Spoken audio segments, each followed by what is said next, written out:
En RDC, on n'a jamais pris une partie, une portion ou la moitié, plus de la moitié de notre territoire. Donc, scientifiquement par là, il y a des principes qu'il faut d'abord réunir avant de changer la constitution. Ce que je vous dis, c'est scientifique et c'est vérifiable. Celui qui hausse les tons pour dire que nous allons changer la constitution, demande à ces messieurs, est-ce que les principes sont réunis? Depuis que le régime de M. Félix Tshisekedi, ce régime a osé initier cette démarche, lorsqu'on a tenu notre point de presse, est-ce que vous les entendez encore parler? Moi, Fumotot, au nom de mon honnêteté scientifique, je vais reconnaître, notamment la constitution que nous avons, les institutions que nous avons, ce n'est pas lui seul. Et d'ailleurs, il a bien dit, c'est sous son régime. Sous son régime, ça veut dire qu'il ne pouvait pas ne pas. Okay. Mais ça signifie aussi qu'il pouvait ne pas, mais il allait subir la rigueur de l'histoire. Okay. Parce que Mobutu a dit, je ne peux pas. Mais comment a-t-il fini? Moussa avait fermé les partis politiques. Comment a-t-il fini? Non, il ne faut pas confondre la démocratie congolaise et la démocratie de Brazzaville de l'Angola. Kabila n'a pas trouvé d'entreprise. Okay. Et c'est Kabila qui a commencé en effet à mettre en œuvre, à réunir le pierre pour bâtir ce qu'on appelle édifice Congo. C'est Kabila, Joseph. Je vous dis, okay. Croyez-moi, Kabila arrive à la République, il n'y avait pas d'entreprise pour engager les jeunes. Un professeur d'université avait à peine $500. Le magistrat touchait à peine $200. Les infirmiers, les fonctionnaires étaient dans les arriérés de 30 mois. Joseph Kabila arrive, comme c'est un homme qui aimait le Congo à l'âge de 29 ans, c'est Joseph Kabila qui a commencé à reconstruire la République, c'est le bâtisseur. Quand il dit nous devons demander pardon à Joseph Kabila. Lui demander pardon, nous là c'est qui? Et il peut perdre. Mais il ne peut pas lui demander pardon parce que Joseph Kabila a donné au PPRD tout ce qu'il pouvait donner au PPRD. Ils peuvent lui demander pardon dans les rapports privés. Okay. Mais nous devons plutôt reconnaître que Kabila n'est ni Dieu ni le diable. Okay. Kabila n'est pas le diable parce que Kabila a réalisé des choses qui sont restées pour le compte de la République, qu'il faut reconnaître que le chef de l'État est venu continuer au nom du principe de la continuité de l'État. S'il y a des aspects de la vie où Kabila a travaillé très bien et que les Congolais de l'Union sacrée ne veulent pas reconnaître, moi, Fumotot, au nom de mon honnêteté scientifique, je vais reconnaître, notamment la constitution que nous avons, les institutions que nous avons, ce n'est pas lui seul. Et d'ailleurs, il a bien dit. Félix Tshisekedi arrive au pouvoir, il dit que j'ai trouvé une armée structurée et organisée. Ça ne vient pas de moi, ça vient de Félix Tshisekedi. Le président de la République, l'homme le mieux informé de la République, celui qui contrôle l'ANER, contrôle DEMIAP, connaît tous les services de sécurité. Félix Tshisekedi dit, j'ai trouvé une armée structurée et organisée. Ce n'est pas Fumotot qui doit remettre en cause la parole du chef de l'État. Le chef de l'État est mieux informé que vous. Okay. Il y avait certainement des sous-bassements. Il y avait certainement des informations en sa possession pour finir dans cette phrase. Donc, on ne peut pas engager un débat ici sur l'armée. Il faut d'abord voir l'historique de notre armée. D'où venons-nous? Pour que nous puissions avoir cette armée que nous avons aujourd'hui. Nous n'avons jamais hérité le pays entier. Parce qu'au moment où Félix Tshisekedi Antoine Tshilombo arrivait au pouvoir, il y avait déjà un accord de vente d'une partie de la République signé au mois de septembre, je crois, 2013, entre le 23 et le régime de Kinshasa. Okay. Il y avait le mixage, le brassage de toutes les armées avec un problème de commandement au niveau de l'armée. Parce que l'armée ne gagne la guerre qu'avec d'abord l'idéologie, le commandement et l'équipement. Qui a tué l'uniformité du commandement de l'armée congolaise? C'est Joseph Kabila. Qui a laissé sans secret l'armée congolaise? C'est la guerre qui a mené Kabila père au pouvoir et Joseph Kabila fils au pouvoir. Qui a dit qu'il n'a pas changé les Congolais, les héros en Congolais? Qui a dit qu'il lui manquait même 15 collaborateurs capables de sauver le Congo? Qui a parlé de la concussion, de la gabégie, de l'indiscipline, de la corruption et qui n'a pas transformé? Nous demandons Joseph Kabila pour avoir paralysé l'armée. Je suis d'accord avec vous. Le droit international viendra constater que vous êtes en conflit avec un autre État par rapport à votre comportement. Comment est-ce que vous réagissez sur le terrain? Maintenant, le comportement que vous avez vis-à-vis de Rwanda ne pousse pas le monde à quoi que réellement vous êtes en guerre. Tantôt, vous vous cantonnez sur le M23, vous ne dépassez pas les frontières, vous n'allez pas directement vers le Rwanda, vous acceptez que la guerre se passe sur votre territoire, vous n'allez pas au-delà de ce qui est la sphère que nous voyons, le M23, ainsi de suite. C'est sur le sol congolais. De plus, nous vous disons merci, chers Congolais. Vous êtes en train de nous suivre partout dans le monde, mais il y a un petit problème au niveau de la connexion. Mais vous allez suivre cette émission juste après les directs sur 10e rue Télévision, sur YouTube, au Centre TV ou sur Delcast Télévision. Comme d'habitude, vous allez suivre votre émission. Je vous avais annoncé aujourd'hui un débat interdit au cardiaque entre Monsieur Aristote Ngarimé, qui est du PPRD, fidèle au combat du PPRD, fidèle également de Joseph Kabila Kabange. Il est ici avec nous. Monsieur Aristote Ngarimé, soyez le bienvenu. Merci, très cher journaliste, pour cette invitation. J'en profite pour saluer l'initiateur de cette chaîne, ainsi que le personnel que je vois ici. Pour moi, c'est une joie immense de se retrouver ici en qualité d'opposant, qui me soit aussi permis de saluer le président national de mon parti politique, le camarade de Joseph Kabila Kabange, qui est en train de poursuivre ses recherches doctorales, parce que bientôt il sera docteur en sciences politiques et relations internationales, Joseph Kabila Kabange, que je salue, ainsi que le secrétaire permanent de mon parti, le PPRD, puisqu'il n'y a qu'un seul PPRD, le PPRD de Joseph Kabila Kabange. Ici, je cite le secrétaire permanent Emmanuel Ramazani Chadari, les cadres militants. Je suis fort content de se retrouver ici afin d'échanger. Voilà. En passant, je suis l'auteur d'un livre. J'ai laissé ce livre-là dans ma voiture, il fallait que je vous donne un exemplaire. J'ai écrit un livre intitulé « Les livres de promesses de Félix Tshisekedi ». Plus de 256 promesses non tenues. J'ai recensé ces promesses-là par rapport à son premier quinquennat. J'ai évalué plus de 256 promesses. Des promesses documentées avec de précision, des dates. J'ai à faire un livre, le livre des promesses de Félix Tshisekedi. C'est connu, c'est consommé, c'est tellement acheté. Les promesses non réalisées. Non tenues, non réalisées de Félix Tshisekedi. Donc, le quinquennat passé, j'ai recensé 256. Donc, je suis en train de faire le tome D de ces livres-là, le tome D. Donc, vous croyez que dans ce nouveau mandat, il y aura encore des promesses? Il n'y a pas à croire. Il y a déjà des promesses. Même pendant la campagne, il a fait des promesses aux habitants de Boma. En offrant des Boma pendant la campagne. Il a promis au peuple de Boma que d'ici le 30 décembre, vous aurez l'électricité. Là, c'était pendant la campagne électorale. Et ça n'a Mais pas il avait été... réalisé ça? C'est pas fait. J'ai pris langue avec... les gens de Boma, ça n'a pas été... Donc, je suis l'auteur d'un livre intitulé « Le livre des promesses de Félix Tshisekedi ». Plus de 256 promesses non tenues. Je vous donnerai un exemplaire pour que vous puissiez aussi comprendre. Je veux que quelqu'un puisse me contredire. Si ce que j'ai écrit, c'est faux ou c'est vrai. Mais jusque-là, silence radio du camp de l'IDPS. Merci, monsieur Aristote Ngarimé, fidèle à Joseph Kabila Kabange. Mais parce que vous l'avez cité... Quelqu'un m'a dit Joseph Kabila est en retraite politique anticipée parce qu'il avait échoué de transformer, de changer l'homme congolais et aussi de donner les meilleurs aux Congolais.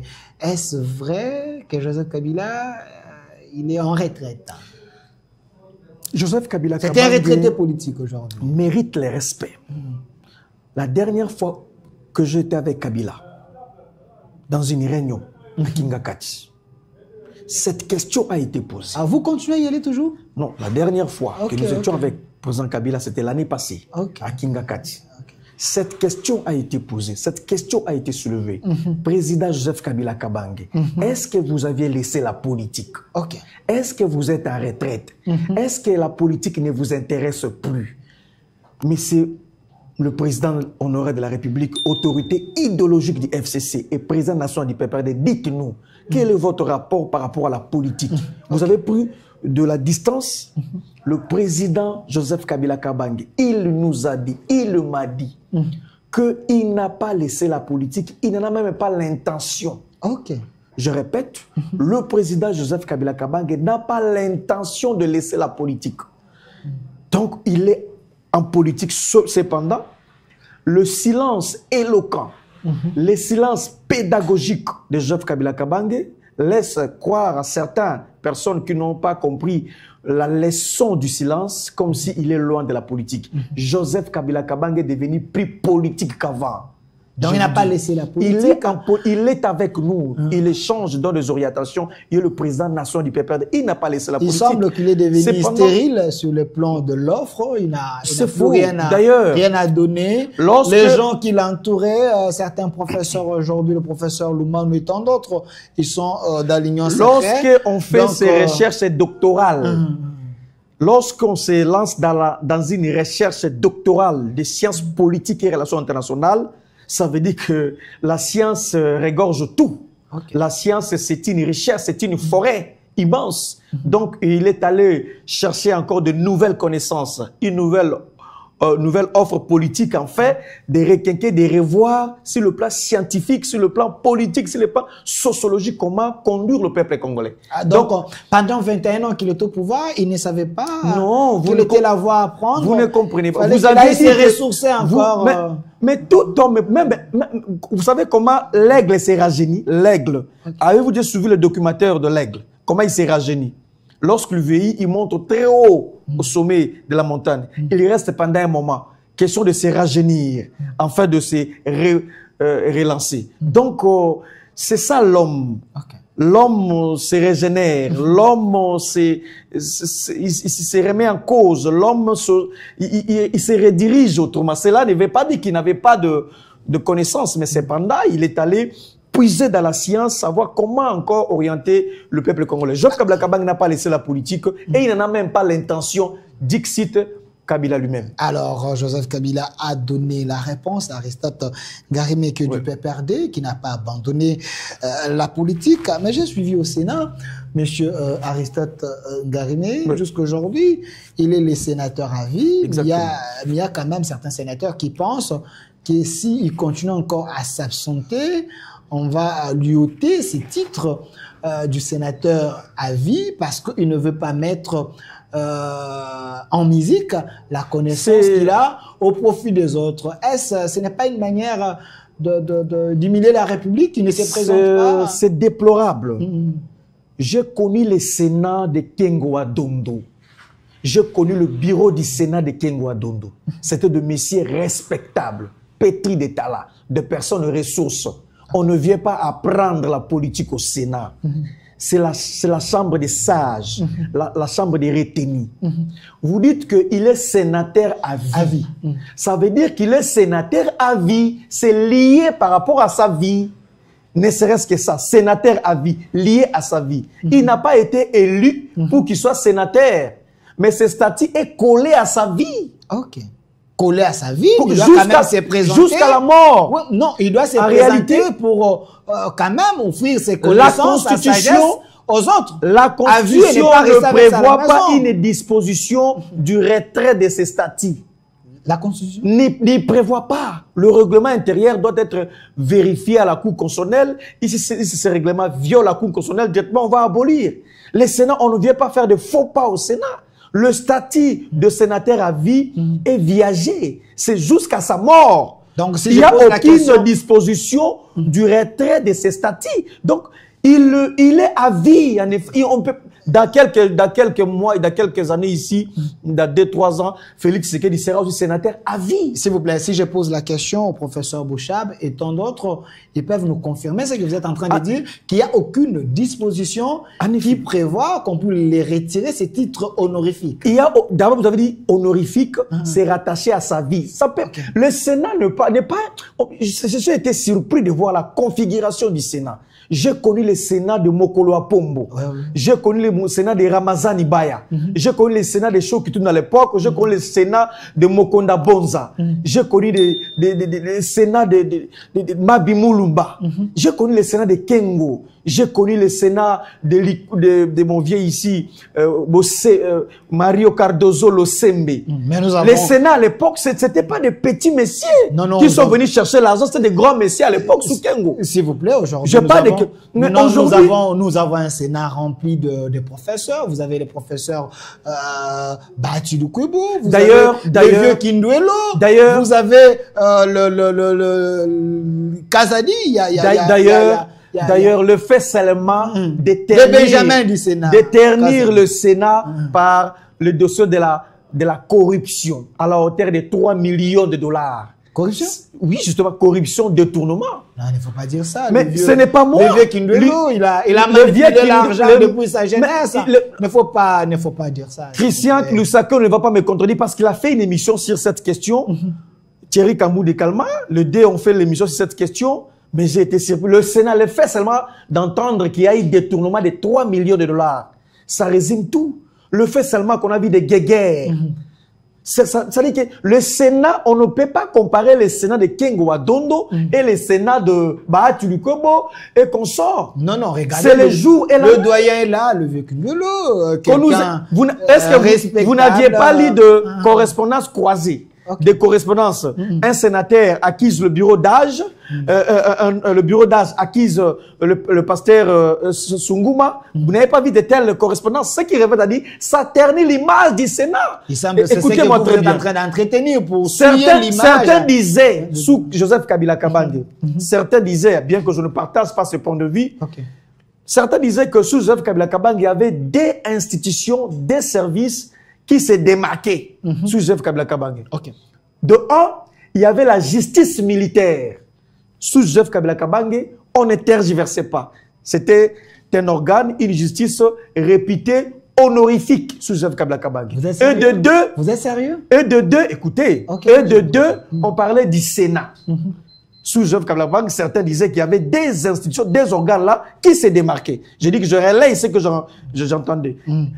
Parce que moi-même, j'ai vécu au Sénat pendant 10 ans comme assistant parlementaire. Donc, on dit qu'il y avait la justice militaire, il y avait également le Sénat. Mais le Sénat d'aujourd'hui n'est pas comparable à celui de Kengo. Il y a le jour et la nuit. Donc, on ne peut pas retirer le statut de sénateur à vie parce que c'est un statut viager. C'est lié à sa vie. Je souhaite qu'on puisse me proposer une disposition où on dit, si Joseph Kabila Kabange ne se présente pas lors d'une plénière ou s'il y a de plénières au-delà des 50%, il ne se présente pas, on peut lui retirer ce statut. Ça n'existe nulle part. Mais le Sénat, c'est la chambre de sages. Les gens qui ont travaillé, les gens qui ont l'expérience. Donc, vous dites que toute l'expérience que Joseph Kabila a encaissé dans sa vie, il ne peut pas mettre ça à la disposition des sénateurs. Donc, ces titres, pour lui, c'est pour rester avec ça à la maison? Non. Il a déjà été le quinquennat passé. Non, il est venu. Justement, il est venu. Une fois c'est bon. Comme vous l'avez si bien dit, c'est un titre honorifique. Donc, il ne peut pas exercer conformément à un sénateur élu.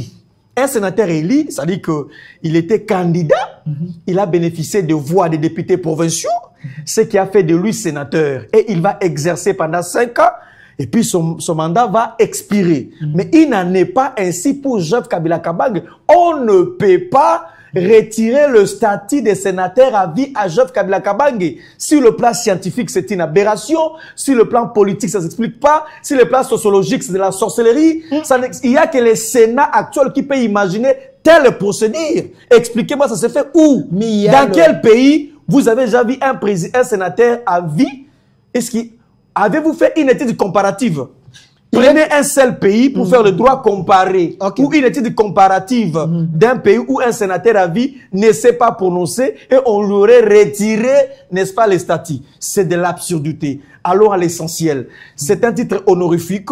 Il viendra, il va siéger. C'est honorifique, ça dit tout. Il viendra échanger, parler, ainsi de suite, donner son expertise, écrire, tout ça. Mais cela ne fait pas de lui sénateur au même titre que les autres. Mais il est quand même payé. Il est quand même payé chaque fin du mois. Nous vous avions dit, mais où est-ce qu'on verse son salaire? Pour lesquelles il est payé, il ne le pratique pas. Pour vous, vous trouvez ça normal? C'est quand même l'argent de la République. Je souhaite qu'on puisse me prouver par quel mécanisme Joseph Kabila Kabange a perçu son argent durant le quinquennat passé. Non, où est-ce qu'on verse son argent? Il ne faut pas dire que la République a des dettes. D'ailleurs, mais je vous dis, Joseph Kabila, quand même. Nous avions soulevé sous l'état de droit. Nous avions soulevé cette question l'année passée. Même maman Olive, sa femme, elle s'était posé cette question Où est-ce qu'on a versé cette somme dont on entend parler que Joseph Kabila Kabange toucherait autant? Mais nous avions cherché, nous n'avions pas vu. Même comme sénateur à vie, dans quel compte versez-vous l'argent ou l'émolument ou les émoluments de Joseph Kabila Kabange? Il n'y en a pas. Mais il n'est pas payé. Donc il n'est pas payé, c'est honorifique. D'ailleurs, il ne s'inquiète pas, il ne cherche pas tout ça. Comme vous avez dit que c'est honorifique, honorifique. Et c'est fini. Quand vous allez créer une disposition dans les règlements intérieurs pour retirer ces statuts, je dis que c'est très grave, c'est tout simplement le manque à faire.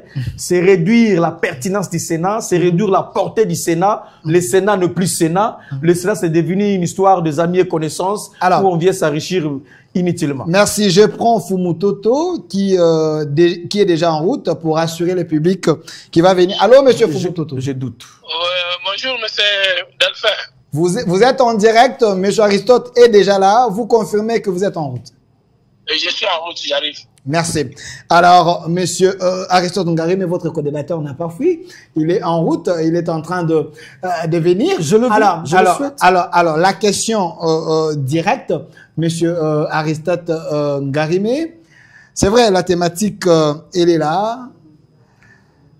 Le gouvernement Judith Toulouka face au défi de la bonne gouvernance. Parlons-en, mais avant d'en parler, monsieur Aristote Ngarimé, j'aimerais que vous puissiez répondre à cette question directe. J'étais avec Willy Michiki sur mon plateau, honorable Willy Michiki, le prince d'ailleurs. Il avait dit, monsieur Joseph Kabila, le président Joseph Kabila, il a fait 21 ans au pouvoir, il n'avait pas la passion du Congo.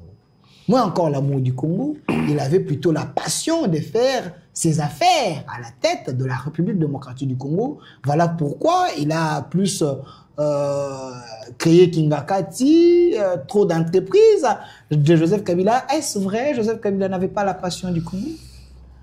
Puisque vous citez son nom, honorable Willy Michiki. Dans une république où nous avons de Willy Michiki comme le député, il est là. Dans une république où ce monsieur est devenu célèbre, dans une république où je classe cet homme dans le même registre que de Denis Lessi, de Pasteur Mugisho et tant d'autres, et de Willy Michiki. Vous comparez Willy Michiki comme Denis Lessi? Exactement, Pasteur Mugisho et tant d'autres. C'est ça la république, c'est ça le monde de Willy Michiki. Sortir de cet homme de tels propos, ça ne m'étonne pas. Je ne sais pas s'il est réellement un homme politique, s'il est un homme d'affaires, s'il est un chef coutumier, s'il est qui, ce monsieur. Je n'ai pas une référence réelle de cet homme. Mais c'est une honte pour vous parce que vous l'avez nommé sous le régime Kabila. Il était votre ministre. En fait, il était adjoint. Joseph Kabila avait... Il était vice-ministre, en fait. Il venait à peine de trahir son camp. Pour se rallier à notre cause. Donc vous avez nommé quelqu'un que vous ne maîtrisez pas. On l'a fait de lui, à peine on l'a fait de lui avec douleur d'ailleurs. On a fait de lui vice-ministre. Il a été ministre avant que Kabila soit au pouvoir aussi. Justement, c'est dans une république où, depuis l'époque de Mobutu. Dans une république où on fait d'un tel messier une élite, ça pose un problème. Il est professeur. Ça sort de lui. Il est professeur, s'il vous plaît. C'est votre aîné scientifique. S'il vous plaît. Professeur d'où? Il vient d'où? Il a quelle thèse? Il a fait quoi? C'est votre aîné scientifique. Thèse par rapport à... Il a soutenu sa thèse où? Il a soutenu sa thèse où? Je connais ce monsieur. C'était un trafiquant, il a exercé pendant longtemps à l'Est. Nous connaissons l'activité qu'il faisait à l'époque. Je vais répondre. Il faisait quelle activité? Il sait. Il connaît le documentaire dont je fais allusion. Les documentaires que nous avons tous suivis sur Willy Michiki. Nous connaissons. C'est un homme crédible. Il ne l'est pas. Je reviens par rapport à son propos. Joseph Kabila Kabange avait la vraie passion du Congo. C'est vrai ça? C'est à l'âge de 29 ans que Joseph Kabila Kabange lève l'option d'accepter la lourde responsabilité de diriger la République.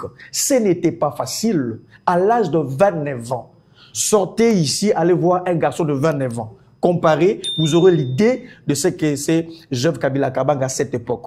Il était jeune, il pouvait souffrir la vie, voyager, faire tout ce que nous faisons comme jeunes. Mais Kabila dit non, j'accepte cette responsabilité républicaine. Plus que ça n'existe pas. Pendant cette période, beaucoup étaient ailleurs. Il faisait je ne sais pas quelle activité, mais Kabila a accepté à l'âge de 29 ans, s'il vous plaît. Non seulement il accepte d'être président de la République, il tient son propos, son discours le tout premier. Joseph Kabila Kabange dit « Je vais réunir la République ». Voilà la passion du Congo, comment ça coule dans ses veines. Il dit que je vais réunir la République, la réunification du pays. Parce que son père a tenté plusieurs fois d'initier des pourparlers, ça n'a pas évolué, mais lui, il arrive, il dit que moi, je vais réunifier la République. Son prétendu père ou son père? Je parle de son père, s'il vous plaît. Je parle de son père. Il s'appelle comment? Ne me poussez... Son père s'appelle comment? Laurent Désiré Kabila. C'est vrai ça? Ne me poussez pas à aller au fond, c'est clair, et c'est un débat dépassé. Donc, il dit que je vais réunifier la République. Joseph Kabila Kabange. Et il a fait. Il a accepté de partager le pouvoir. La formule 1 plus 4 pour qu'il y ait la stabilité du pays. Plus que ça n'existe pas. Joseph Kabila Kabange a accepté, n'est-ce pas, de faire les élections dans ce pays. Joseph Kabila Kabange a doté la République. Il a promulgué la Constitution. C'est lui qui promulgue la Constitution. Celui qui crée les institutions, qui met en place les institutions. Le cours des tribunaux, la cour constitutionnelle que vous voyez aujourd'hui. C'est Joseph Kabila Kabange qui a mis ça en place jusqu'à nommer des juges. Voilà, j'étais avec Dieudonné Kishissi, s'il vous plaît, j'étais avec Dieudonné Kishissi qui me dit cette constitution, c'est une constitution des frappeurs, une constitution qui ne répond pas aux normes de la République. Donc il faut mettre cette constitution à côté. Il ne faut même pas appeler ça une constitution parce que il n'y a pas la souveraineté des Congolais dans cette constitution. Également, le professeur Kabissa a dit cette constitution, c'est un acte de vente de la République démocratique du Congo, l'article 217. Vous voulez... J'étais en train d'expliquer la dimension patriotique de Joseph Kabila Kabange. Vous parlez de la constitution, voilà justement. Mais cette constitution, je ne dirais pas plus que le professeur Mbata. Le professeur Mbata a utilisé le mot qui convienne pour qualifier la constitution du 18 février 2006. Le professeur Mbata dit tout haut, brandissant la constitution. Il dit que depuis 1960, nous n'avions jamais eu une constitution meilleure plus que celle-ci. C'était la meilleure constitution et c'est la meilleure constitution. La présente constitution répond à plusieurs préoccupations. La préoccupation des unitaristes et des fédéralistes est répondue dans cette constitution.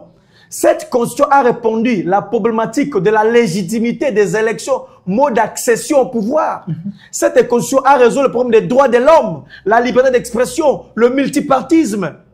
C'est la meilleure constitution d'après le professeur Mbata et je suis d'accord avec lui. Mais cette constitution parle également de la minorité. Lorsque quelqu'un vient dire que c'est une constitution qu'on doit jeter, mais je dis c'est très grave, c'est la meilleure, c'est un acte de vente de la République démocratique du Congo. Je considère ça comme un discours populiste, un discours politique qui n'a pas sa raison d'être. C'est un professeur qui a dit ça. C'est un discours populiste, mais j'aurais souhaité qu'il puisse nous dire si la RDC a déjà eu une constitution meilleure, mieux que celle-ci. La constitution de Louabou, vous oubliez? Non, écoutez. Vous êtes quand même insulté. La constitution de la première constitution que nous avons. La constitution de Louabou, lisez là, cette constitution n'a pas répondu à plusieurs préoccupations sur la démocratie, le droit de l'homme. Ce n'était pas répondu dans la constitution de Louabou. C'est la première constitution écrite par les Noirs. C'est ça la constitution de Louabourg, je connais. Mais peut-être cette constitution n'a pas répondu à toutes les exigences de la RDC. Mais donc, écoutez, on ne peut pas à ce jour vouloir changer la constitution. Je sais que le régime de M. Félix Tshisekedi, président Félix Tshisekedi, le régime de M. Félix Tshisekedi, ce régime est capable de changer un homme à une femme. Vous dites. Le régime de M. Félix Tshisekedi est capable de changer un homme à une femme. Le régime de M. Félix Tshisekedi est capable de changer une majorité qui n'en avait pas et il s'octroie une majorité. Le régime de M. Félix Tshisekedi est capable de tripatouiller des textes. Le régime de M. Félix Tshisekedi est capable de rendre un député libre au Parlement alors qu'il a été élu sous le fond d'une coloration politique. Ce régime est capable de tout miracle que vous pouvez imaginer. Donc, si vous pouvez imaginer changer la constitution, ça ne peut pas se faire. Scientifiquement par là, on ne change pas la Constitution de cette façon. Il y a des préalables. Vous l'avez fait. La Constitution de 2006, la Constitution révisée en 2011, n'oubliez pas. Mais il y a un article dans cette Constitution parce que, en attendant, on attend Monsieur Fumututu, vidons d'abord les arriérés du public. Il y a l'article 217 dans cette Constitution qui a 229 articles. Monsieur Aristote Ngarimé, cet article nous met en danger, il semble. On peut déclarer, à partir de la République démocratique du Congo, un peu naître si au profit de la paix entre le pays africain. Est-ce que vous ne voyez pas que cette manière, ça, cette malignité utilisée par le régime Kabila met le pays en danger? En dehors de M. Félix Tshisekedi, président de la République, qui d'autre a déjà mis en exercice cette disposition constitutionnelle? Il n'y a que lui qui a mis ça en œuvre. C'est lui, le vrai Congolais. Parce que vous avez dit, nous n'étions pas des vrais Congolais. Qui a mis cette disposition en pratique tout le temps que Kabila était aux affaires? Est-ce que Kabila avait déjà activé cette disposition? Mais c'est le président Félix Tshisekedi qui veut le faire. Il a dit tout haut. Plus jamais question de visa, tout ça, parce que communauté EAC, nous serons tous un peuple, nous allons nous unir. Il y a la vidéo qui existe. Donc la personne qui est venue mettre en œuvre cette disposition, c'est d'abord, avant tout, mais c'est Félix Tshisekedi. Non, ce n'est pas dans la manière que vous vous dites. Lui, il a parlé comme un panafricaniste. Est-ce que dans les soucis, nous avions citez-moi un seul cas où Kabila a brandi la République. Kadhafi avait déjà dit ça. Il n'est pas le premier. Kadhafi déjà. Donc, je reviens pour ce qui suit. Je vais élaguer cette confusion. La Constitution est révisable. Nous ne sommes pas contre cette procédure. Intellectuel de mon État, scientifique, je ne peux pas affirmer ici, dire tout haut qu'on ne peut pas réviser une Constitution. Une Constitution est révisable. D'ailleurs, c'est prévu dans la Constitution. Le fait de ne pas réviser la Constitution, c'est une violation de la Constitution. Donc la Constitution est révisable. Il y a des matières où on peut réviser la Constitution. L'article 220. Ça n'a jamais posé un problème. D'ailleurs, nous, au PPR, nous avions dit, d'ailleurs, on peut réviser la manière dont on élit le gouverneur et le sénateur, parce qu'il y a une corruption à ce niveau-là. On peut réviser une constitution. Donc ici, il n'y a pas un problème. Mais nous sommes contre l'abrogation de la constitution. En d'autres termes, le changement de la constitution. C'est là le problème. Parce que le régime en place voulait changer la constitution. Il y a une différence entre changement de constitution et révision. La révision, ça peut discuter. Et ici, il y a des matières qu'on estime qu'on peut réviser. Il n'y a pas un problème. Mais changer, c'est là où il y a un problème. On ne change pas ainsi. S'il vous plaît, si vous dites que la Constitution peut être révisée, vous affirmez aussi que la Constitution ne peut pas être changée. Non. Voilà. Merci. Maintenant, je vous explique. J'aurais souhaité être contredit par Fumututu. Dans quelques minutes, il va entrer. Il y a plusieurs manières, plusieurs principes pour changer une constitution. Premièrement, lorsqu'il y a la naissance de nouvel État, on crée la constitution ou on change la constitution. Comme le Soudan était émietté en deux. L'État qui venait de naître avait obligatoirement besoin d'une constitution. Or, en RDC, ce n'est pas un nouvel État, nous existons depuis longtemps et on ne peut pas changer la constitution. Deuxièmement, on peut changer la constitution s'il y a un cas de force majeure. Ça veut dire un coup d'État. Lorsqu'un coup d'État arrive, on ne cisse pas la Constitution, on propose une autre Constitution. C'est aussi une manière de changer la Constitution. Troisièmement, lorsqu'il y a un cas de force majeure, ou soit il y a une forte rébellion qui arrive, où on a presque pris la moitié de la République, ça peut même arriver à changer la Constitution, trouver des dispositions pour en effet éradiquer l'insécurité. Voilà le principe qui pousse un État à avoir une nouvelle constitution. Or, en RDC, il n'y a jamais eu un coup d'État pour qu'on puisse changer la constitution. En RDC, il n'y a jamais eu la naissance de nouvel État pour changer la constitution. En RDC, on n'a jamais pris une partie, une portion ou la moitié, plus de la moitié de notre territoire. Donc, scientifiquement par là, il y a des principes qu'il faut d'abord réunir avant de changer la constitution. Ce que je vous dis, c'est scientifique et c'est vérifiable. celui qui hausse les tons pour dire que nous allons changer la constitution, demande à ces messieurs, est-ce que les principes sont réunis? Depuis que le régime de M. Félix Tshisekedi, ce régime a osé initier cette démarche, lorsqu'on a tenu notre point de presse, est-ce que vous les entendez encore parler? Plus rien, on n'en parle plus. Parce que les conditions ne sont pas réunies. Mais quand les chercheurs, j'ai même suivi le professeur Chadar, il dit, il ne faut pas changer cette constitution, elle est la meilleure, mais il y a certains chercheurs que j'ai reçus ici, ils m'ont dit, il y a plus de 100 et quelques articles qui posent problème. Parce que plus de 100 et quelques articles, il faut refaire une autre constitution qui s'adapte à nos réalités. Il semble que cette constitution, c'est la copie de la constitution française. Pourquoi on ne peut pas être un pays souverain avec nos propres idées, avec nos propres réalités, s'il vous plaît, M. Aristote? Est-ce que c'est la constitution du 18 février 2006 qui a empêché Nicolas Kazadi de signer une ordonnance à mot d'urgence? Ou soit signer une décision, ou soit pour autoriser qu'on puisse payer en mode d'urgence. Est-ce que c'est la Constitution? Non. Est-ce que c'est la Constitution du 18 février 2006 qui empêche, n'est-ce pas, à la République d'éradiquer, de chasser le M23? Est-ce que c'est la Constitution qui empêche la République de donner de l'emploi, du travail aux jeunes Congolais? Est-ce que c'est la Constitution qui empêche le régime en place, n'est-ce pas, de construire les routes, l'opération zéro tour? Est-ce que c'est la Constitution qui empêche qu'on puisse réduire la famine, éradication de la famine? Est-ce que c'est la Constitution qui empêche? Vous voyez, il y a des dispositions constitutionnelles qu'on n'arrive même pas à mettre en exercice. Lorsqu'on parle d'un travail décent, de l'emploi décent, donner du travail décent à un Congolais, c'est constitutionnel et on n'arrive pas à le faire. Monsieur Aristote, lorsqu'on parle du logement, dans un pays sérieux, social, s'il vous plaît, dans un pays sérieux, vous ne pouvez plus parler quand même. Ça veut dire...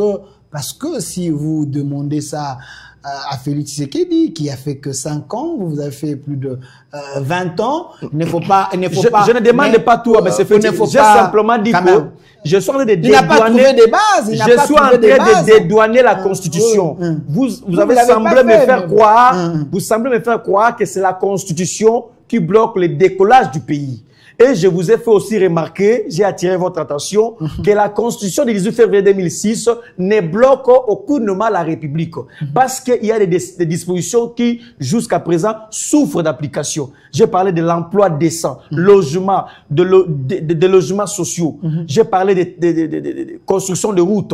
Je parlais d'éradiquer l'insécurité. Ce n'est pas la Constitution qui bloque la République. C'est l'homme qui n'arrive pas à mettre en œuvre, en exercice certaines dispositions.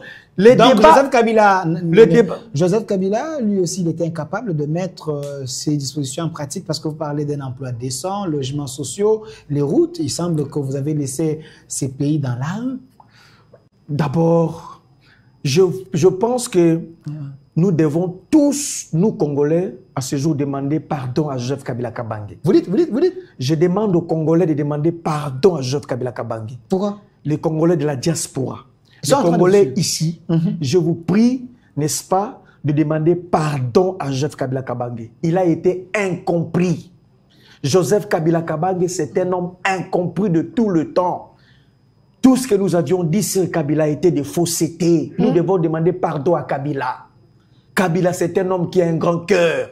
Il a aimé le Congo, il a fait les élections, il a laissé le pouvoir. Il a aimé le bien du Congo ou il a aimé le Congo? Je vais démontrer. Nous devons demander pardon à Kabila. Ok. Allons secteur par secteur. Joseph Kabila Kabange a trouvé la République démocratique du Congo avec combien d'entreprises? Mobutu avait laissé les entreprises. L'évêque Mukuna l'a dit. L'évêque Mukuna l'a dit. Il avait dit que Kabila avait trouvé les entreprises. En 1990 et 1991, il y a eu dans ce pays ce qu'on appelait le pillage. Ici, à Limité industriel. Allez-y, il y a encore des industries. Il n'y en avait pas. En 90 et 1991 déjà, il n'y avait pas d'entreprise. Tout ça parce qu'il y a eu pillage dans ce pays. Kabila n'a pas trouvé d'entreprise. Combien d'avions Kabila a trouvé dans ce pays? Kabila n'a rien trouvé. Kabila a trouvé un pays inexistant. Il n'y avait pas Air Zahir. Mais Air Zahir, ça servait quel territoire, quelle province? Air Zahir, vous parlez de Air Zahir. Vous êtes un peu archaïque. Air Zahir, Otrafa, n'existait que des noms. Il y avait, Air Zahir n'existait que des noms. Otrafa, vous vous rappelez Otrafa? Que des noms. Kabila n'a pas trouvé d'entreprise. Et c'est Kabila qui a commencé en effet à mettre en œuvre, à réunir le pierre pour bâtir ce qu'on appelle édifice Congo. C'est Kabila, Joseph. Je vous dis, croyez-moi, Kabila arrive à la République, il n'y avait pas d'entreprise pour engager les jeunes. Un professeur d'université avait à peine $500. Le magistrat touchait à peine $200. Les infirmiers, les fonctionnaires étaient dans les arriérés de 30 mois. Joseph Kabila arrive, comme c'est un homme qui aimait le Congo à l'âge de 29 ans, c'est Joseph Kabila qui a commencé à reconstruire la République, c'est le bâtisseur. Il a détruit quoi? Il avait trouvé quoi pour détruire? Il n'avait rien trouvé. C'est Kabila qui a développé que nous avons les institutions ici de la démocratie. C'est Joseph Kabila Kabange. Nous devons demander pardon à Kabila. Il a été mal compris. 5 chantiers, les gens pensaient... 5 chantiers, le contrat Sino-Congo, tout ça. Aujourd'hui, grâce à l'IGF, la RDC a gagné autant de millions dans ces contrats. C'est pour la première fois que... Il faut demander pardon à Kabila, il faut peut-être chercher à le juger peut-être. Il faut demander pardon à Kabila pour avoir initié de grands travaux. C'est sur Joseph Kabila Kabange, nous avons vu le boulevard ici s'élargir. Sur Joseph Kabila Kabange. Sur facturation, nous selon Apo-Ipan, sur mon plateau, mais il y avait... allez-y, renseignez-vous un peu la construction de l'immeuble qu'on appelle Arena, ici, dans l'un des stades de Martyrs. C'est à 105 millions de dollars. C'est ça les surfacturations. Surfacturation, c'est lorsque on demande, on défalque plus de 700 millions de dollars pour des lampadaires et des forages. Vous dites 700 millions de dollars, 70 millions de dollars pour des lampadaires et des forages. C'est un mot d'urgence parce que... Non, justement. Donc, en réalité... Vous avez laissé le Congo dans le noir, il n'y avait pas de l'eau sous... Tshisekedi, il a voulu qu'on ait au moins de puits. Et puis... Et il a fait le forage. Et pour un seul forage, c'est on défalque 290 000 dollars pour un seul forage. Ça, c'est satanique. Sous d'autres cieux, un tel monsieur mérite la pendaison. Monsieur Fumutoto peut faire son engrais. Monsieur Fumutoto... Nous devons lui demander pardon à Joseph Kabila Kabange parce qu'il a été incompris pendant tout ce temps. Nous devons demander pardon à Joseph Kabila Kabange pour avoir servi la République à l'âge de 29 ans. Qu'on l'aime ou qu'on l'aime pas, Joseph Kabila mérite respect et considération. Les institutions que nous avons aujourd'hui, un État moderne avec des institutions issues de la démocratie, c'est initié sous le régime de Kabila. Alors, là, ne pas les reconnaître, si ce n'est pas de la sorcellerie, il faut trouver un autre mot. Merci, monsieur Aristote Ngarime. Prochainement, si monsieur Fumutoto vient en retard, nous allons les sanctionner ensemble avec le public. Monsieur Fumutoto, il est là. Monsieur Fumutoto, soyez le bienvenu. Merci à vous, merci Aristote. Merci, merci. Tout ce qui m'ont entendu. Que finalement, mieux vaut tard que jamais, des embouteillages. J'ai pu prendre la moto pour arriver ici. Je sais que vous respectez. J'ai dit, mais un petit Kamacambo. Oh, mais peuple pas de Ramambo. Alors, merci à M. Fumutoto, le temps nous fait défaut. La thématique était là. Gouvernance, Judith Toulouka, face aux défis à relever. Qu'en est-il de la bonne gouvernance? Avant de répondre à cette question, on parlait quand même de l'apport de Joseph Kabila dans ces pays. M. Aristote dit il faut que les peuples congolais demandent pardon à Joseph Kabila. J'ai posé la question parce que j'ai suivi des sénateurs dire que si Joseph Kabila ne se présente pas au Sénat, on risque de ravir ce titre honorifique du sénateur Ravi. Dit ce n'est pas constitutionnel, on ne peut pas les ravir. Face à toutes ces questions, que représente Joseph Kabila dans ces pays? Selon vous, est-ce un modèle? Est-ce une bibliothèque? Bon, quand on dit sénateur à vie, cela signifie seulement qu'il n'est pas lié au fait d'être voté, élu pendant chaque législature. Oui. Mais est-ce qu'il y a une disposition il y a aussi une disposition qui donne clairement le nombre d'absences qu'un sénateur ou parlementaire en général. Je n'ai pas encore le règlement intérieur de la législature passée par rapport au Sénat, mais au moins, au niveau de l'Assemblée nationale, comme au Sénat aussi, il y avait un nombre limité d'absences, sinon vous perdez les sièges. Est-ce que ces nombres concernent aussi... Non, mais c'est ça le problème. Est-ce qu'il y a une loi qui dit il y a une disposition qui a dit que le sénateur à vie est exempté, même si lui ne vient pas. S'il y en a, donc tant que cette disposition ne sera pas revisée, on ne peut pas lui en faire écho ou problème. Deuxième chose, quand il dit nous devons demander pardon à Joseph Kabila, lui demander pardon, nous là c'est qui? Et il peut perdre. Mais il ne peut pas lui demander pardon parce que Joseph Kabila a donné au PPRD tout ce qu'il pouvait donner au PPRD. Ils peuvent lui demander pardon dans les rapports privés. Mais nous devons plutôt reconnaître que Kabila n'est ni Dieu ni le diable. Kabila n'est pas le diable parce que Kabila a réalisé des choses qui sont restées pour le compte de la République, qu'il faut reconnaître que le chef de l'État est venu continuer au nom du principe de la continuité de l'État. S'il y a des aspects de la vie où Kabila a travaillé très bien et que les Congolais de l'Union sacrée ne veulent pas reconnaître, moi, Fumotot, au nom de mon honnêteté scientifique, je vais reconnaître, notamment la constitution que nous avons, les institutions que nous avons.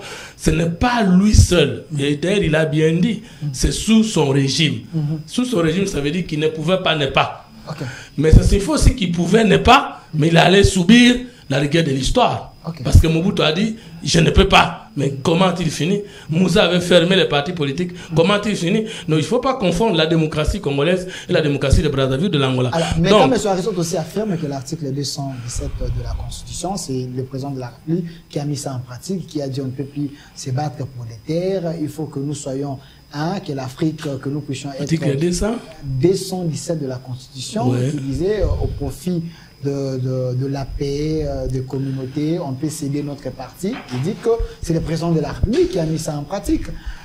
Quel est le président de la République? Félix Tshisekedi.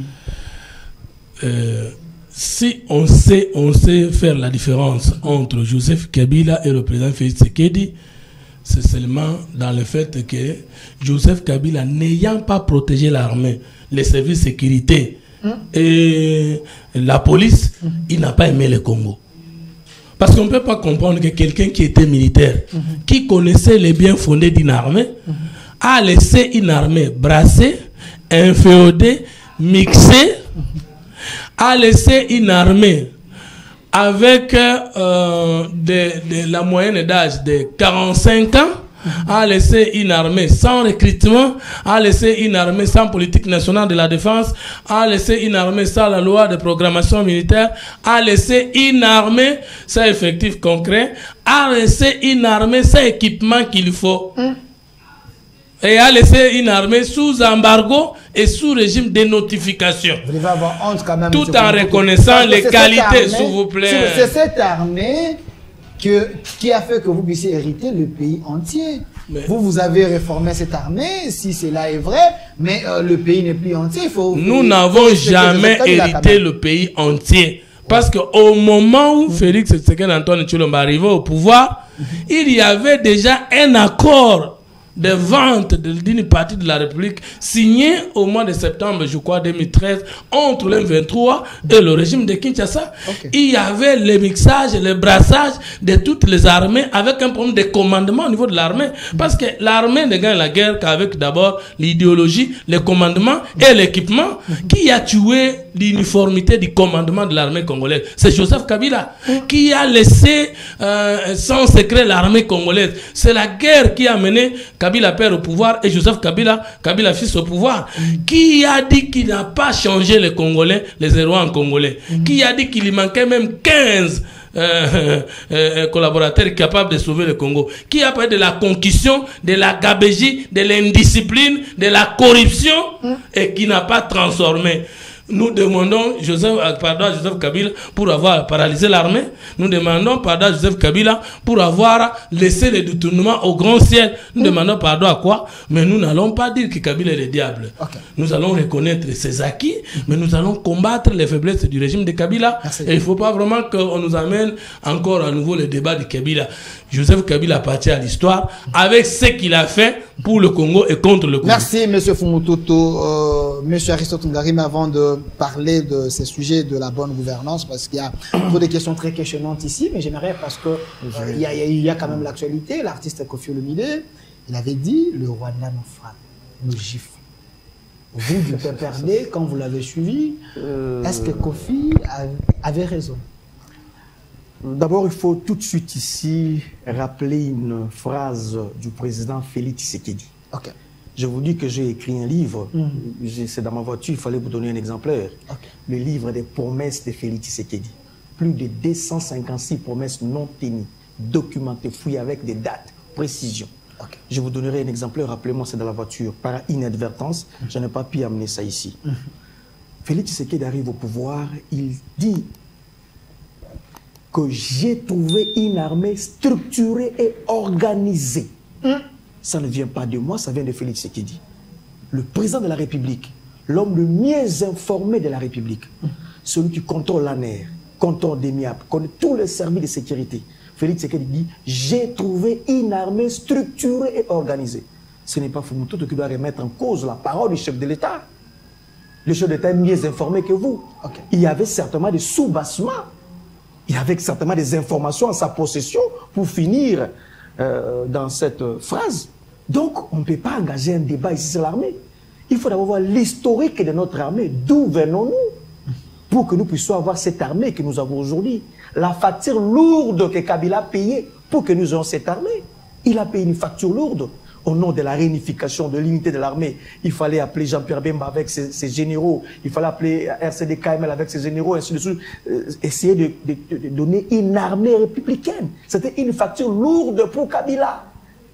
Il parle encore d'un accord qui aurait été signé avec le M23, ainsi de suite, un accord politique. Mais est-ce que cet accord, je ne sais pas s'il a la copie, moi je n'ai pas la copie de cet accord, est-ce que cet accord a été validé au Parlement? Est-ce que cet accord a été publié au journal officiel? Est-ce que cet accord avait... Est-ce que des rebelles, je ne sais pas...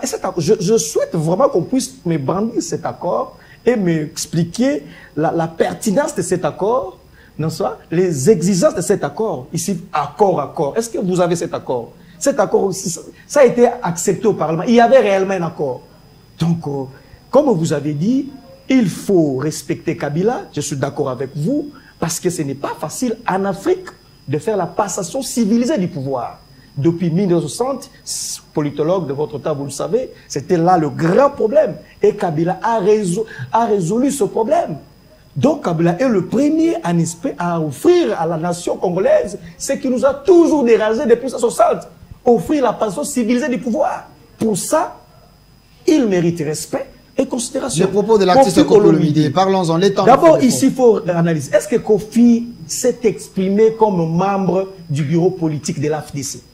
Je ne sais pas, il faut d'abord que nous puissions analyser. Parce que Kofi, il est aussi politique. On me dit qu'il est membre d'un parti politique. Il est de l'AFDC, de Bahati. Bahati, c'est l'Union sacrée. Kofi était même porté candidat sénateur pour le compte de l'AFDC, semble-t-il. Kofi est aussi un musicien. C'est aussi un poète et un écrivain. D'abord, il faut essayer de voir, il s'est exprimé sous quelle casquette? Il est aussi ambassadeur. Il est aussi ambassadeur. Avec un passeport diplomatique. Passeport diplomatique. Il s'est exprimé sur quel aspect, sur quelle casquette? Kofi Olomide. Et au fond, je dirais, peut-être vous allez condamner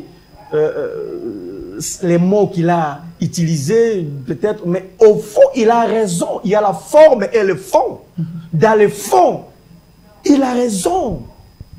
Dans le fond, il n'y a pas de débat. Kofi Olomide a raison dans le fond. Mais si vous allez peut-être dans la forme, pour dire que, écoutez, il est ambassadeur, comme vous avez dit, il était à la RTNC, il ne pouvait pas dire ça, tout ça. Peut-être dans la forme, mais dans le fond, ce qu'il dit, c'est pas la réalité. C'est pas ce que nous voyons chaque jour. Merci. J'ai vu une vidéo. Il a dit qu'il n'y a pas guerre, donc vous dites qu'il n'y a pas guerre? C'est ça le fond. Vous comme politologue, quand est-ce qu'on parle d'une guerre? Parlez-en. Quand est-ce que, d'abord, la Constitution a tout expliqué pour que la RDC puisse entrer en guerre avec un autre État? Le chef de l'État m'a dit, je vais réunir les deux chambres en congrès pour qu'on puisse me donner l'autorisation, en fait, de déclarer la guerre à la RDC. D'abord de un. Et de deux, même sur le plan international. Lorsque vous dites que nous sommes agressés, il faut que le Conseil de sécurité puisse accepter, prendre acte à travers une résolution que tel État a agressé un tel État. Donc, est-ce qu'aujourd'hui, formellement par là, scientifiquement par là, sommes-nous à guerre? Constitutionnellement par là, sommes-nous à guerre? Merci pour ces questions. Si tel est le cas, est-ce qu'on a respecté le voie par lequel on peut dire que tel État est à guerre? Merci. Je parle de la guerre. Merci, monsieur Aristote. Monsieur Fumututu, politologue de votre État. Il y a des questions très questionnantes. Nous sommes en guerre ou pas? Je suis très étonné de voir Aristote Ngarim, que je croyais être un bon doctorat de Sciences Po. Mais aujourd'hui, possédé par les démons du PPRD, est en train de renoncer à sa science sur le plateau. Non, vous n'êtes pas juriste. Regardez-moi en face. Vous êtes sociologue, politologue comme moi. Les faits précèdent le droit. Aristote, revenez sur l'article 143 de la Constitution, qui nous renvoie à l'article 86 de la Constitution, que le chef de l'État déclare la guerre. Est-ce que c'est la déclaration du chef de l'État qui crée la guerre, ou bien la guerre existe avec sa déclaration par le chef de l'État? S'il vous plaît. Comment tu peux imiter Kofi dans les aberrations comme ça, toi qui es politologue, qui est censé éclairer l'opinion? Mais alors, pour faire comprendre que vous êtes un mauvais disciple de Kofi Olomide et que Kofi Olomide est un mauvais maître de vous, je m'excuse de sens, c'est que l'article 85 qui précède l'article 86 de la Constitution dispose que lorsque des circonstances graves menacent la souveraineté et l'intégrité nationale ou le fonctionnement régulier des institutions, il y a du coup l'état de siège ou l'état d'urgence, et que c'est après cet article qu'on invite le président à déclarer la guerre lorsqu'il s'agit d'une menace extérieure, c'est-à-dire guerre d'agression ou d'occupation. Dites-nous aujourd'hui que nous ne sommes pas agressés par le Rwanda. Dites-nous aujourd'hui que Kagame n'a-t-il pas déclaré, mais c'est très grave. Je voudrais maintenant vous prendre en polémologie, parce que bien sûr, nous sommes tous des sciences sociales, mais la spécificité chez vous, c'est que vous êtes dans les relations internationales. Moi, je suis en sciences politiques. Je vous prends la polémologie et je vous prends même l'irénologie, qui sont les deux conflits, les deux thèses des relations internationales. L'irénologie, c'est là où on parle de la paix, et puis la polémologie, c'est là où on parle des conflits, c'est-à-dire la guerre. On parle de deux conflits, s'il vous plaît. Il y a des conflits en termes d'hostilité ou de belligérance dans les questions des relations internationales. Il y a les conflits internes, où nous trouvons la rébellion, où nous trouvons la guerre civile, où nous trouvons l'insurrection et tout autre que vous pouvez compléter. C'est un conflit national, même si il y a des implications de forces étrangères qui soutiennent une fraction du peuple qui se révolte ou réagit contre son régime. Le contraire, c'est qu'on appelle en polémologie la guerre, c'est-à-dire un conflit international qui peut s'agir d'une guerre, un conflit d'occupation ou un conflit d'agression. Et non, vous allez prendre la parole pour reléguer ces confusions-là. Et maintenant, l'agression est définie par la Charte des Nations Unies comme usage par la force, par un État tiers, pour porter atteinte à l'intégrité et la sécurité internationale d'un autre peuple. Les Nations Unies n'ont-ils pas reconnu la présence du Rwanda au Congo? Et le président rwandais n'a-t-il pas cité même le nom de l'avion que nous utilisons ici pour aller visiter les frontières? Est-ce que le conflit, l'hostilité entre le Rwanda et le Congo ne sont pas encore engagés? Vous dites qu'il n'y a pas guerre parce que le chef de l'État n'a pas encore déclaré la guerre. Mais est-ce que c'est la déclaration de la guerre du chef de l'État qui crée la guerre, ou bien la guerre existe avant? Vous êtes quel type de scientifique? Merci. Donc, il y a guerre parce que Kofi a dit la guerre c'est au Betinga, na Betio. Bisson M23 envoyé par le Rwanda, tu Betanate. 2. Lorsque Kofi dit qu'on ne peut pas changer un ministre de Défense pendant la guerre, que ça n'a jamais existé, vous aussi en sciences politiques et relations internationales, vous défendez ça quand vous dites que dans le fond il a raison. Mais Poutine n'a-t-il pas récemment changé son ministre de la Défense? Et puis Zelensky n'a-t-il pas récemment changé son ministre de la Défense? Et vous chantez, vous dites dans le fond il a raison. Il dit ceci, on nous tape comme des petits enfants. De l'autre côté il n'y a rien. Mais s'il vous plaît, ça fait combien d'années? Ça fait 6 ans que plus ou moins que Joseph Kabila n'est plus au pouvoir. Le Congo, par les études d'un organisme international américain, vient d'être proclamé comme 8e place de puissance de fait en Afrique. Et le Rwanda 50e. Kofi dit que notre armée ne fait rien.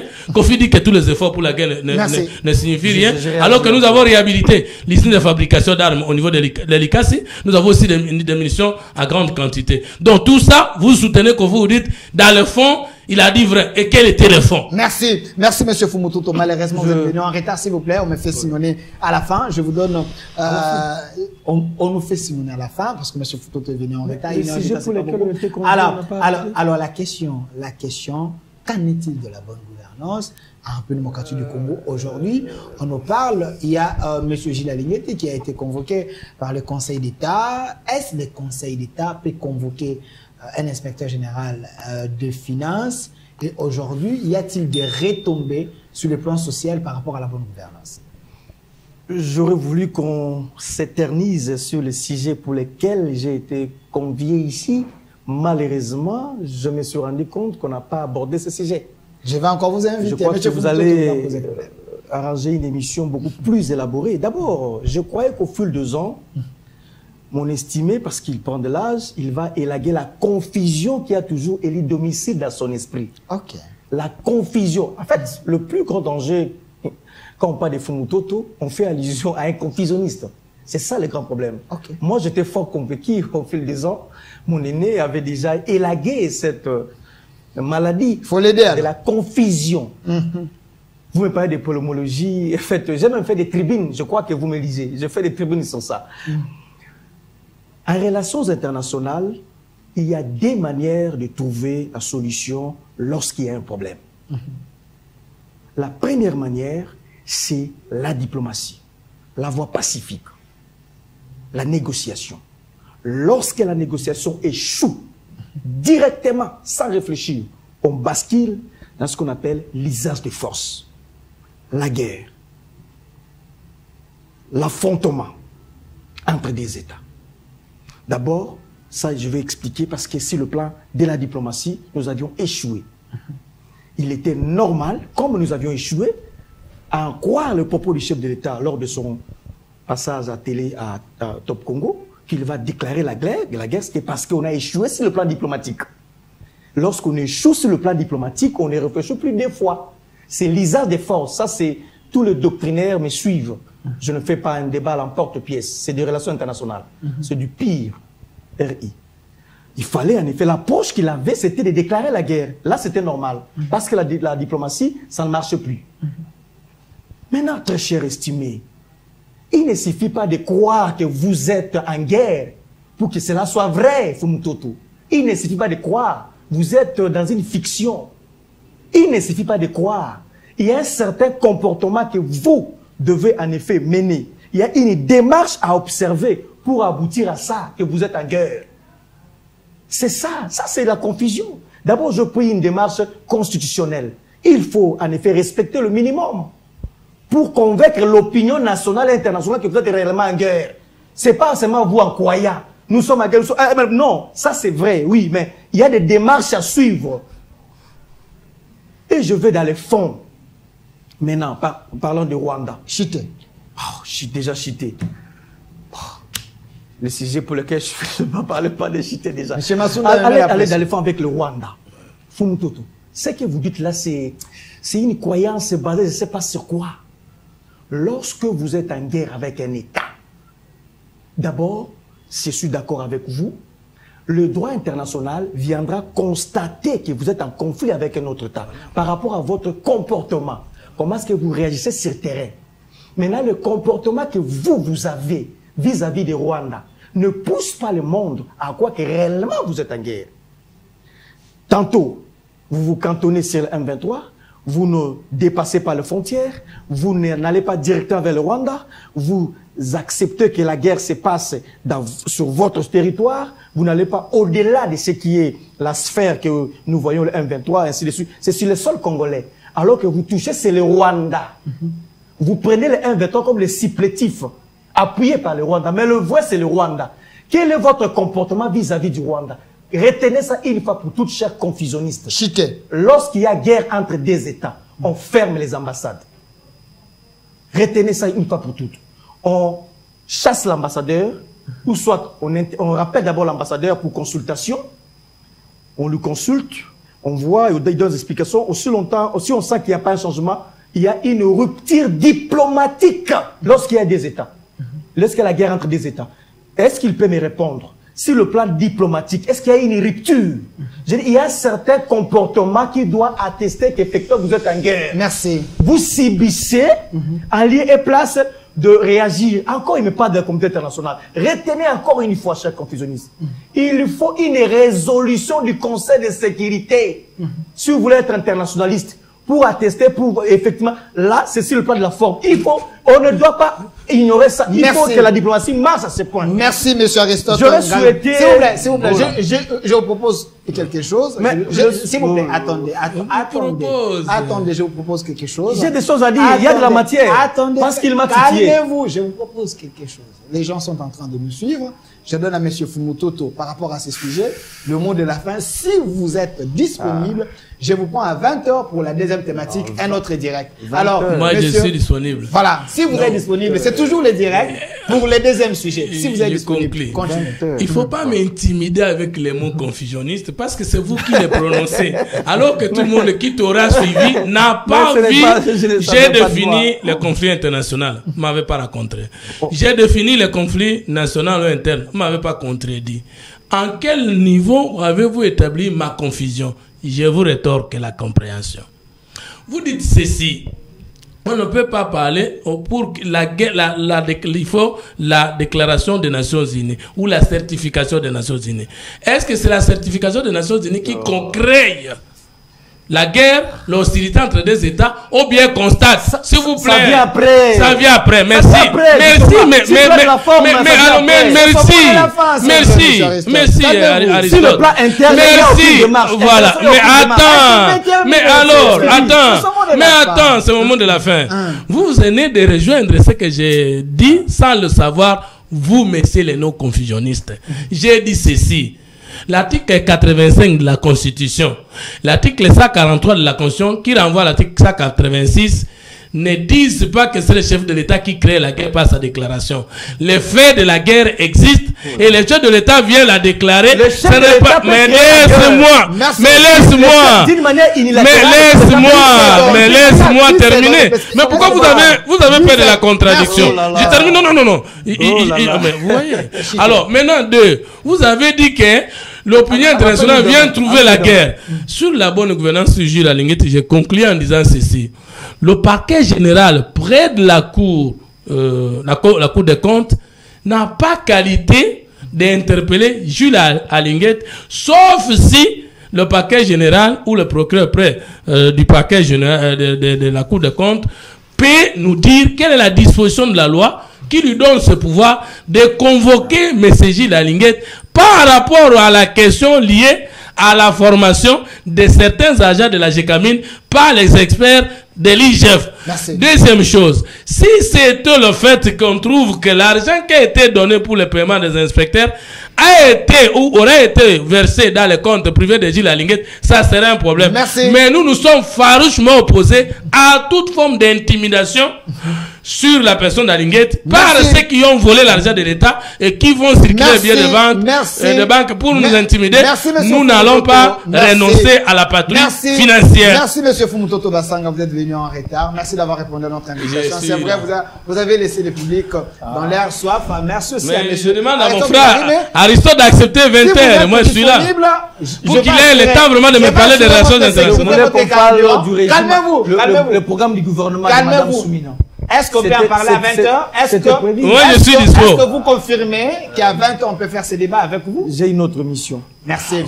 Maintenant, est-ce qu'il peut nous pister quand il sera disponible? Même demain, je peux venir. Voilà, moi j'accepte. Non, on va revenir d'abord sur les confusions de la diplomatie. Merci, ça n'a fini. Mais il n'y a pas de diplomatique. Mais ce n'est pas la seule condition. Merci à vous. Et puis vous avez menti que pour qu'il y ait guerre, il faut qu'on termine le procédure de diplomatie.